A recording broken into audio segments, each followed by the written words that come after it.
Откако ноќеска мнозинството во парламентот ја изгласа новата влада, предложена од мандатарот Зоран Заев, во чиј состав се и 6 министри од редовите на СДСМ, по автоматизам се создадоа исто толку празните пратенички места во Републичкото собрание. Тие ќе се пополнат од кандидатските листи на сега владеачката партија од последните парламентарни избори. По тој основ, со пратенички мандат се здоби Славица Шуманска-Митева од Виница, која на листата во изборната единица број 3, предводена од новиот министер за земјоделие Љупчо Николовски, се наоѓаше на 10-та позиција. Славица Шуманска-Митева дипломирала на Филолошкиот факултет во Скопје и е невработена.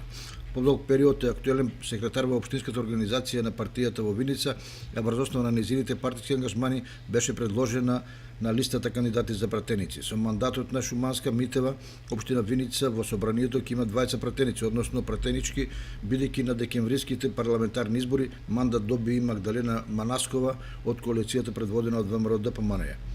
Со оглед на фактот дека општина Кочани има 20 пратеници во Републичкото собрание, по еден од позицијата и опозицијата, за очекување дека овој регион ќе добие поголема застапеност во наредниот мандатен период. Дотолку повеќе што општина Виница доби висока партиска позиција и за Панче Стоименовски како нов член на Централниот одбор на СДСМ.